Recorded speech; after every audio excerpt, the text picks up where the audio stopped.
Buenas tardes con todos.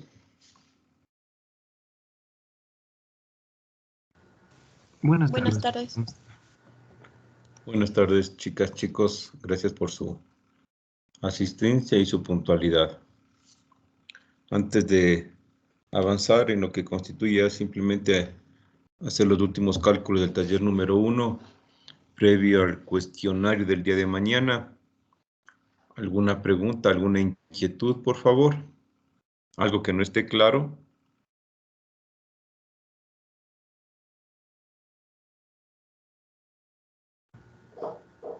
Profe, con respecto a los temas de la unidad 1 dentro de lo contemplado en la Constitución, ¿van a haber preguntas textuales o en realidad interpretativas sobre esos artículos? En general, no siempre las preguntas son casi textuales. En todos los temas. Excepto las preguntas del taller número 1, que por obvias razones no son textuales, pero se basan en los cálculos y en los conceptos utilizados en el taller. En las demás unidades, en los demás temas, generalmente lo que hago es copiar textualmente la pregunta, cambiar una o dos palabras y dejar la pregunta lista.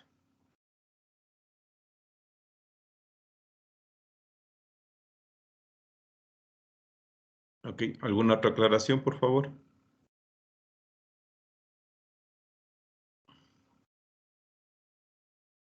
Ok, voy a poner en sus... en un momento la hoja de Excel que estamos desarrollando. A manera de resumen del taller, hemos hecho... El taller gira alrededor del concepto del Producto Interno Bruto. Hemos hecho los cálculos del Producto Interno Bruto nominal, del Producto Interno Bruto real. Hemos aclarado que el Producto Interno Bruto nominal es aquel que se calcula con los precios del año al cual corresponde. Es decir, si calculamos el Producto Interno Bruto nominal del año 2020, se lo hace con los precios y las cantidades del año 2020. En cambio, si calculamos el Producto Interno Bruto real del año 2020, utilizamos las cantidades del año 2020, pero los precios del año base. Definimos el año base como aquel año en el cual la economía se ha comportado de una forma adecuada y por lo tanto es un año contra el cual es posible compararse para decidir algunos aspectos. Alrededor del PIB también hemos discutido y pusimos los conceptos de crecimiento y de desarrollo. Hablamos de crecimiento cuando efectivamente el Producto Interno Bruto crece e hicimos el énfasis de que el crecimiento más sano es cuando se da en volumen. Porque al menos en la teoría, cuando se han producido más cosas, más bienes, más servicios, eventualmente más personas han accedido a esos bienes, lo que en principio mejora la calidad de vida de las personas. Y definimos el desarrollo como eso, justamente mejorar la calidad de vida de las personas, pero la calidad de vida de las personas no viene solamente por cuánto consume, obviamente, ¿no? Hay otros criterios, hay otros indicadores que validar para medir la calidad de vida de las personas. Voy a poner en sus pantallas la hoja de Excel que estamos trabajando, la misma que será colgada en sus páginas, en su aula virtual, apenas terminemos la clase del día de hoy, para que la puedan, si desean, utilizar en su preparación del examen del cuestionario de mañana. Nos falta por calcular el tema de la inflación. Para calcular el tema de la inflación vamos a utilizar el concepto del deflactor del PIB. La inflación se define como el incremento permanente de los precios. Lo contrario de la inflación es lo que se llama la deflación. La deflación es la disminución permanente de los precios. Tanto para el cálculo de la inflación como de la deflación existen varias metodologías para hacerlo. Para efectos del taller, nosotros vamos a utilizar lo que se denomina el deflactor del PIB. Si ustedes ya recibieron un curso de estadística, deben haber estudiado el concepto del índice de precios. Y el deflactor del PIB es simplemente un índice de precios. ¿Cómo vamos a calcular el deflactor del PIB? El deflactor del PIB se calcula como comparar o dividir el PIB nominal de cada año entre el PIB real de ese año. Ese es el deflactor del PIB. Comparo el PIB nominal de un año y lo divido entre el PIB real de ese año. Y ese valor nos da un número índice que no dice absolutamente nada si no se compara con el número índice de otro año. Es decir, el deflactor del PIB como tal, como número, no representa absolutamente nada. Cuando se lo compara con el deflactor del PIB de otro año, es cuando podremos saber si existió inflación o deflación. ¿Ok? Respecto de la inflación, que es el tema generalmente que más preocupa, por así decirlo. La inflación es el crecimiento permanente de los precios. Y entonces podemos distinguir dos niveles de inflación. La inflación anual, cuando decimos la inflación del año 2020 fue del 20%, nos estamos refiriendo a que en el año 2020 los precios subieron un 20% con respecto al año 2019. Y el otro nivel es de inflación acumulada. La inflación acumulada es cuando calculamos o nos dan ya el dato de la inflación para un determinado número de años. ¿Ok? Entonces tenemos la inflación anual, que es la de un año, y la inflación acumulada, la que se calcula para varios años al mismo tiempo. Están viendo la hojita de Excel que estamos trabajando, ¿no? Ok. ¿Me confirman si están viendo la hoja de Excel, por favor? Sí, sí estamos viendo la hoja de Excel. Gracias. Ok. Entonces vamos a calcular el deflactor del PIB. En esta tablita que está aquí, yo ya he puesto los datos. El deflactor del PIB dice divida el PIB nominal entre el PIB real. Si ustedes ven en las celdas, en la columna que dice deflactor y se mueven en cada celda hacia abajo, van a encontrar una formulita que dice cómo se calcula el deflactor del PIB. Divide el PIB nominal para el PIB real y multiplíquelo por 100 para tenerlo como un índice de precios. Entonces, copiemos el PIB nominal que ya calculamos con la metodología que establecimos.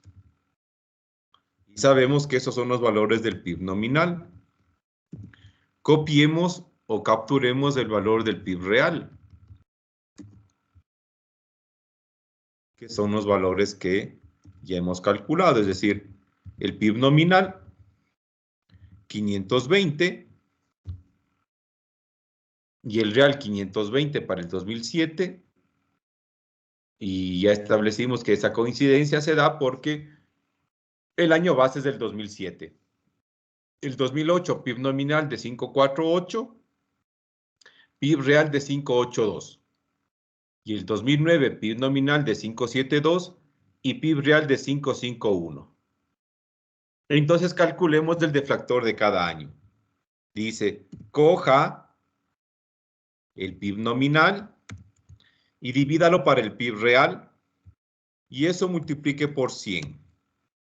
Entonces, en el año 2007, que es el año base, el deflactor es un número equivalente a 100. Un índice de precios de 100, que no me dice nada. Es decir, yo no puedo interpretar este 100 si no lo comparo con otro deflactor de otro año. En el año base, el deflactor siempre va a ser igual a 100, porque los dos PIB son los mismos. Calculemos el deflactor del PIB del año 2008. Dice, divida el PIB nominal entre el PIB real y eso multiplíquelo por 100. Nos da un valor de 94.15. Es decir, el deflactor del PIB en el año 2008 fue de 94.15. Nuevamente, no me dice nada si no lo comparamos contra algún otro deflactor. Si no lo comparo contra el deflactor del año 2007 o contra el deflactor del año 2009, el 94.158076 no me dice nada. Y calculemos el deflactor del PIB del año 2009. Divida el PIB nominal entre el PIB real y eso multiplique por 100. Entonces, el deflactor del PIB del año 2009 es de 103.81125. Nuevamente, ese deflactor, ese índice de precios, no me dice absolutamente nada. Si no lo comparo con el deflactor del año 2008 o con el deflactor del año 2007. ¿Ok? ¿Alguna pregunta, por favor? ¿Algo que no esté claro hasta el momento? Ok. Algunas notas para empezar a utilizar el deflactor. Primero dijimos que en el año base el deflactor siempre es igual a 100. Segundo, cuando el deflactor es menor a 100, podemos asumir que ha existido una deflación, es decir, una disminución de precios. Pero para saber la magnitud y de cuándo, cómo, dónde y por qué, hay que compararlo con otro deflactor. Y cuando el deflactor es mayor a 100, lo que podemos entender es que ha existido inflación, es decir, un incremento de precios. Pero no podemos saber de cuánto, cómo, dónde y por qué si no lo comparamos contra otro deflactor. ¿Ok? Entonces, como ustedes ven en la tablita, en el año 2008, el deflactor es de 94.15, un valor menor de 100, y por lo tanto podemos suponer que lo que ha existido es una deflación, es decir, una disminución de precios. En ese caso lo hemos puesto acá. La deflación es el valor que falta hasta llegar al índice de 100 del año base. Para efectos de los cálculos en este taller, la deflación, pues siempre vamos a comparar en principio los dos deflactores del año 2008 y del 2009 contra el deflactor del año base, en principio para efectos de este taller. Por lo tanto, primero, como el deflactor del año 2008 es menor a 100, sé que ha habido una deflación. ¿De cuánto es esa deflación o esa disminución de precios? La deflación es el valor que falta hasta llegar al índice de 100 del año base. Por lo tanto, ¿cuánto falta de 94.15, que es el deflactor del año 2008, al deflactor del año base, que es 100?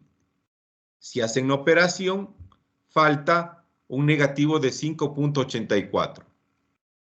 Y a ese numerito le agregamos el signo de porcentaje para establecer que ha habido una deflación del 5.84%. Por el contrario, en el 2009 tenemos un deflactor de 103.81. Cuando el deflactor es mayor a 100, asumimos que hay una inflación. Perdón. Pero para calcular e interpretar ese valor de 103, debemos compararlo contra algún otro deflactor. En este caso, si comparamos el deflactor del año 2009 con el deflactor del año base, que es de 100, vamos a decir que la inflación es el exceso de valor del deflactor del año 2009 respecto del deflactor del año 2007. Es decir, 103.81 menos 100 les da una diferencia de 3.81, al cual le ponemos el signo porcentaje para expresar una tasa de inflación. Porque tanto la inflación como la deflación son unos porcentuales. ¿Ok? ¿Alguna pregunta hasta aquí, por favor? Algo que no esté claro. Profe, una pregunta. O sea, Sí. por ejemplo, digamos que en un caso hipotético, la inflación, el deflactor del año 2008 es igual al del 2007, o digamos que el del 2009 es igual al del 2007. O sea, ¿qué pasaría en esos casos? O sea, ¿sería una constante? No, ¿qué sería? Si el deflactor del año 2007 es igual al del 2009, es decir, en el 2009 también tendríamos 100, habría que entender qué es lo que pasó con el PIB nominal y el PIB real. Porque, ojo, ¿no? El hecho de que coincida entre el 2007 y el 2009 que sea 100, no significa primero que el 2009 es el año base, ¿no? Porque tomamos como base el año 2007.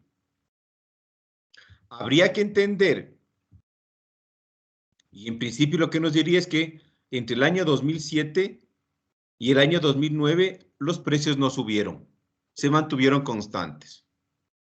¿Ok? ¿Quedó clara tu pregunta? Sí, profe. Gracias. Ya.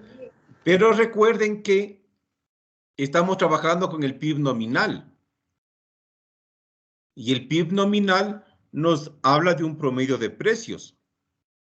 Puede suceder que en el 2007 y en el 2009 el deflactor fue de 100, lo que nos diría que en promedio, en general, entre el año 2007 y el año 2009, no hubo un incremento de precios en promedio en economía. Lo que no significa que no puedan haber habido bienes que subieron de precio y bienes que bajaron en precio. Pero en promedio, los precios no subieron. ¿Ok? Y vuelvo hace un minuto. El hecho de que en el 2009, por esas coincidencias, el deflactor sea igual a 100, no significa que sea el año base. El año base sigue siendo el 2007. ¿Ok? ¿Cuánto fue la deflación del año 2008? ¿Cuánto fue la deflación del año 2008? La deflación del año 2008 fue de menos 5.84%. ¿Qué significa este valor de menos 5.84%? Que en el 2008 los precios respecto del año 2007 disminuyeron 5.84%. Los precios del año 2008 respecto del 2007 disminuyeron 5.84%. ¿Qué nos diría el 3.81% del año 2009? ¿Quién nos quiere decir qué significa el 3.81% del año 2009, por favor?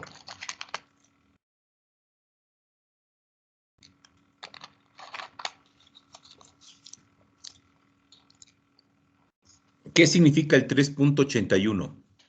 Yo, profe, yo. A ver, Gracias. Perdón, Jessica Lita. ¿Cómo lo interpreta usted? Sería, los precios respecto del año 2007 aumentaron este valor. Se puede también interpretar como una inflación entre los años 2007 al 2009. De acuerdo. Por lo tanto, esta es una inflación acumulada. Porque digo, entre el año 2007 y el año 2009, la inflación subió 3.81%. En cambio, este valor de 5.84% es anual, porque comparo el 2008 contra el 2007. Entonces, este 3.81% es la inflación acumulada.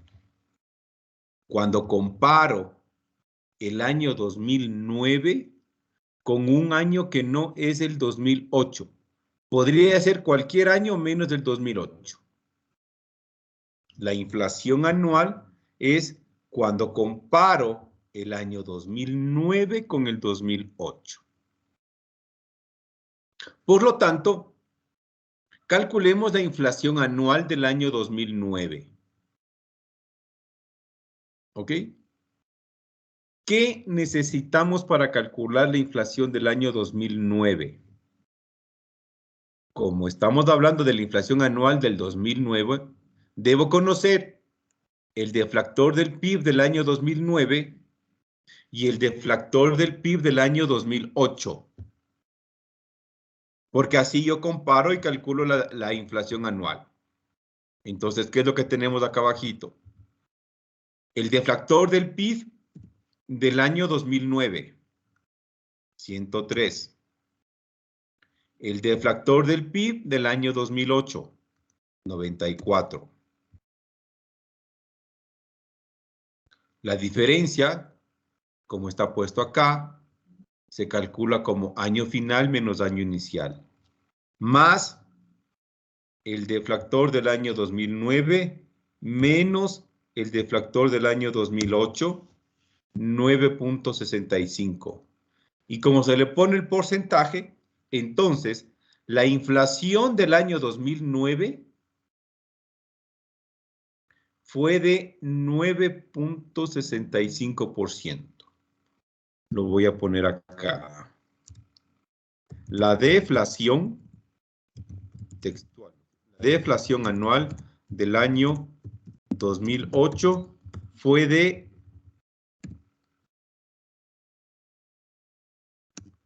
5.84 con respecto al año 2007. La inflación anual del año 2009 fue de ¿cuánto? Fue de 9.65 con respecto al año 2008. Y la inflación acumulada al año 2009 fue de, calculamos acá, 3.81 con respecto al año 2007.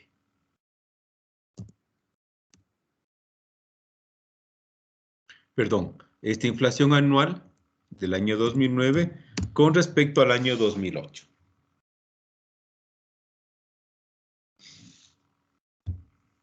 ¿Estamos claros, por favor? ¿Alguna pregunta, alguna duda sobre estos últimos cálculos?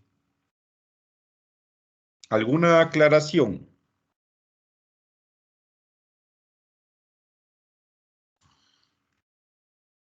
Ok.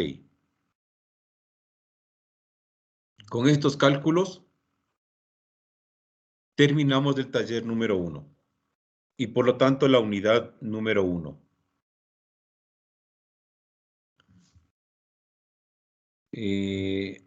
Durante o apenas termine la sesión del día de hoy, voy a subir esta hoja de Excel a su aula virtual para que la tengan como referencia, para que la puedan estudiar en preparación de su cuestionario para el día de mañana.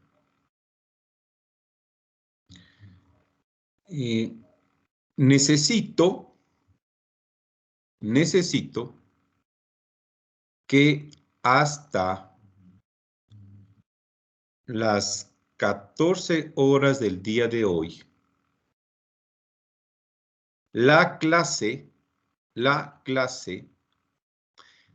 me envíe un archivo en el cual consten 4 preguntas planteadas por ustedes respecto de los contenidos de la unidad número 1 y que obligadamente van a estar en el cuestionario del día de mañana.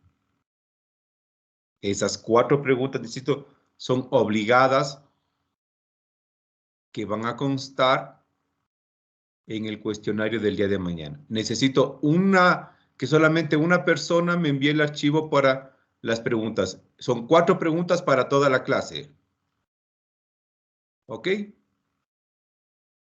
¿Está clara la instrucción?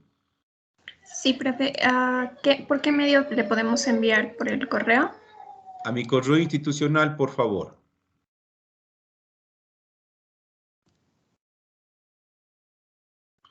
Hasta las 2 de la tarde, por favor.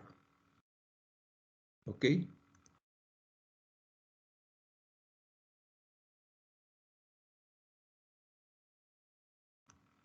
Este momento ya está cargada en su aula virtual la resolución del taller número 1. En el aula virtual del AP41 de su curso de Finanzas Públicas, que ya lo están viendo en su pantalla, ya está cargado la resolución del taller número 1. ¿Ok? ¿Alguna pregunta, alguna duda, alguna inquietud, por favor?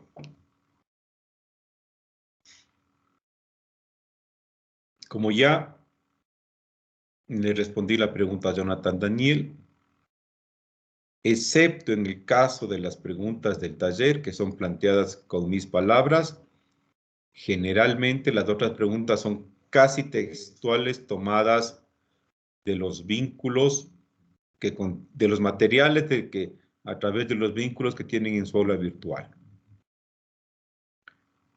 Las personas que hayan leído y hayan estudiado esos vínculos con algún nivel de detenimiento no deberían tener problema alguno en resolver el cuestionario. El cuestionario va a tener 24 preguntas. Las 4 preguntas que me van a enviar ustedes y las 20 preguntas que pongo yo. Las preguntas son del tipo verdadero o falso o del tipo de escogencia múltiple, cualquiera de los dos. Lean bien las preguntas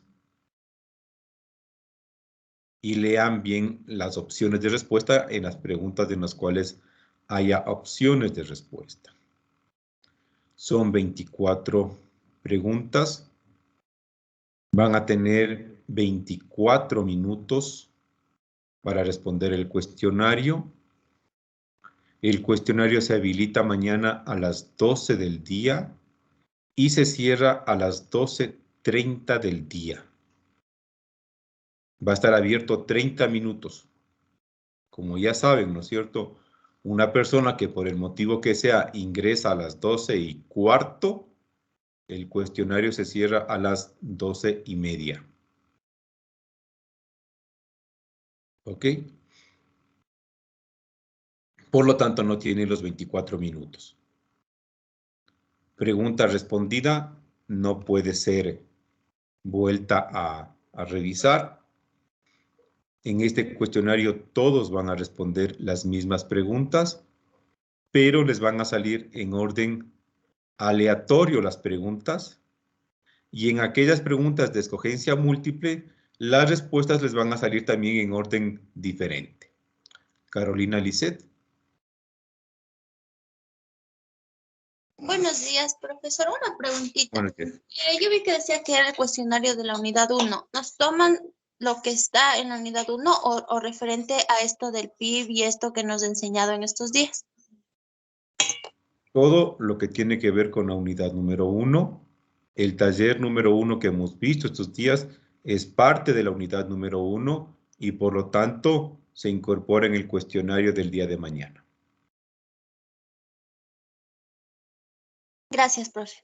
Ok, Carolina, a ti por la pregunta. Les voy a pedir de favor,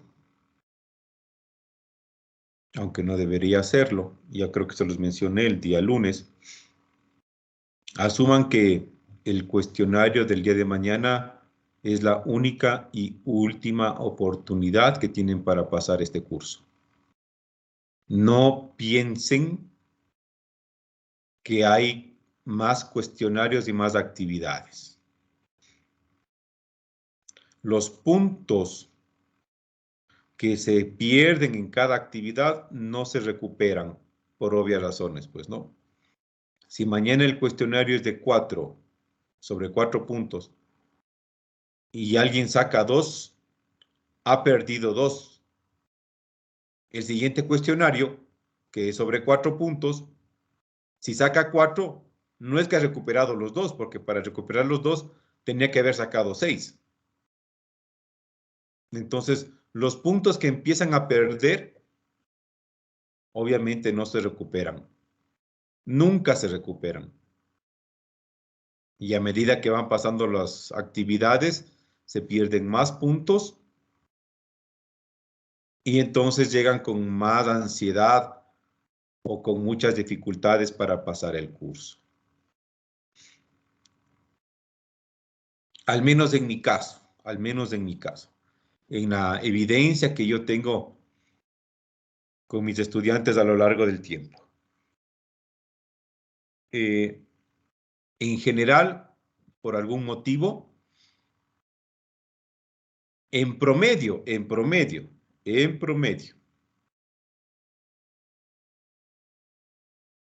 mejor dicho, en general, muy pocas personas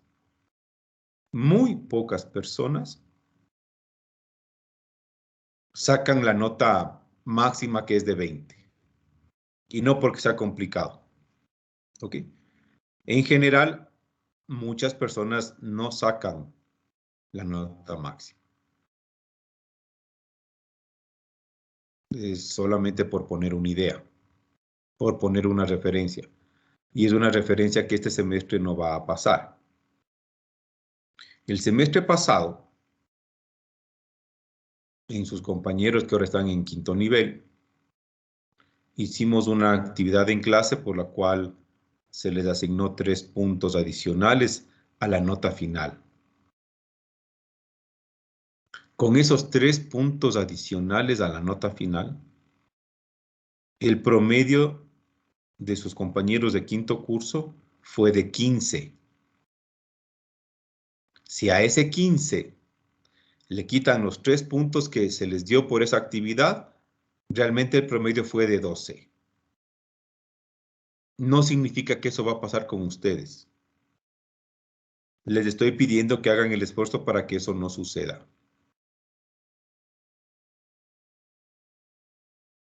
Cuando uno como estudiante empieza a pensar que hay más cuestionarios y hay más exámenes y por lo tanto más puntos, entonces lo que está haciendo es pensando en el 13.5 y no piensa en el 20. ¿Dónde?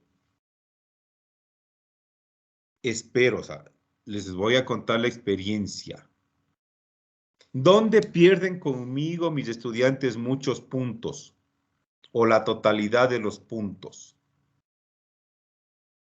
Los pierden en los trabajos. ¿Por qué los pierden en los trabajos? Porque principalmente copian en los trabajos y entenderán que un trabajo que está copiado no merece ser calificado, o mejor dicho, merece ser calificado con una nota de 0.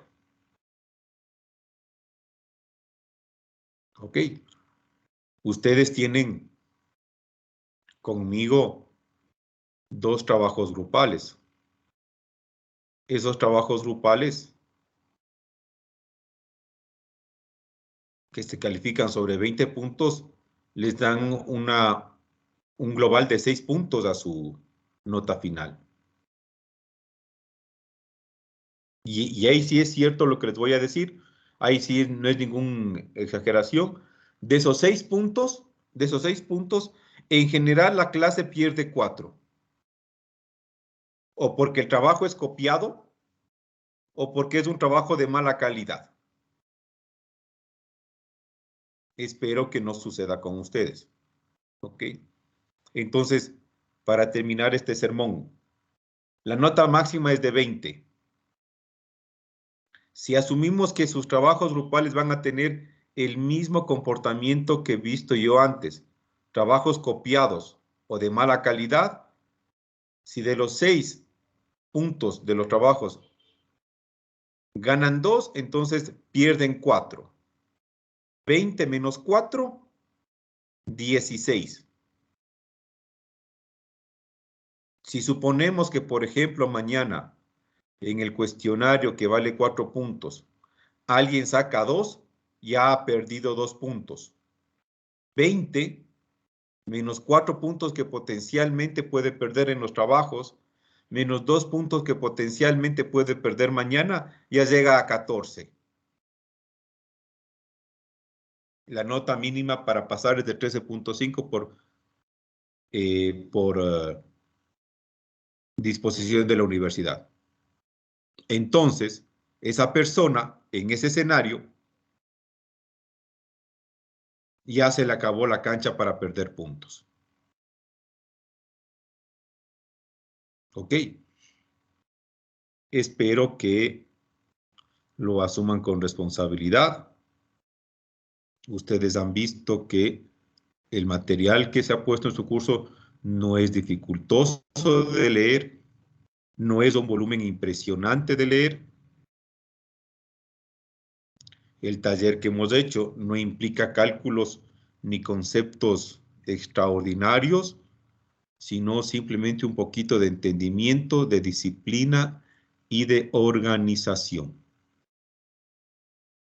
Pero nuevamente la decisión es de ustedes.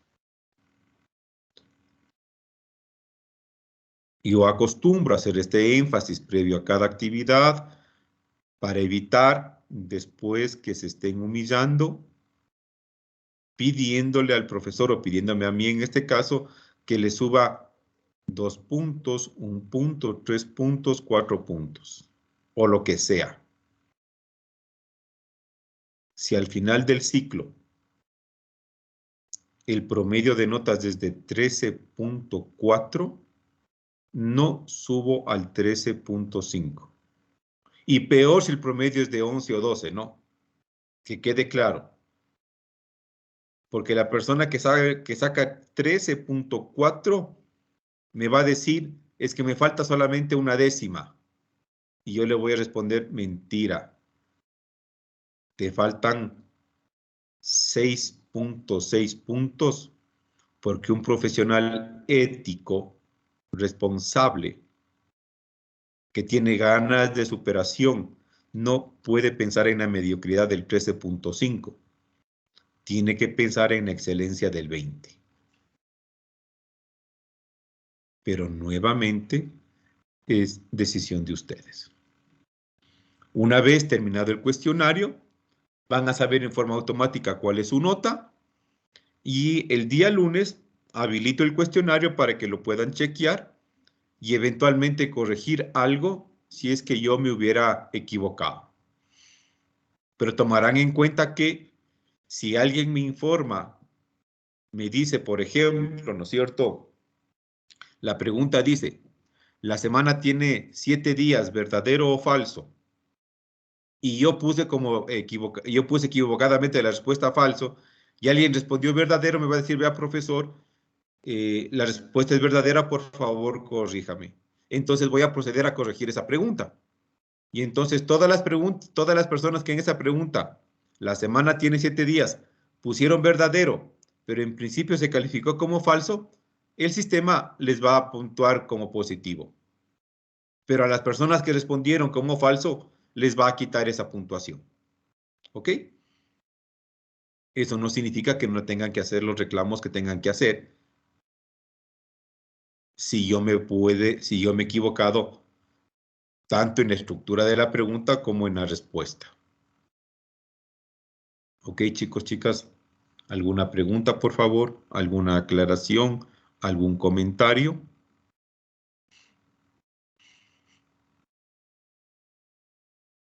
El día de mañana no tenemos clase, es solamente el cuestionario y por lo tanto nos veríamos el día lunes para empezar el estudio de la unidad número 2. ¿Ok? Si no hay más preguntas, si no hay más comentarios, les agradezco su tiempo y su paciencia. Que les vaya muy bien el día de mañana y espero hasta las 2 de la tarde las 4 preguntas planteadas por ustedes. Ok, cuídense mucho, que pasen bien.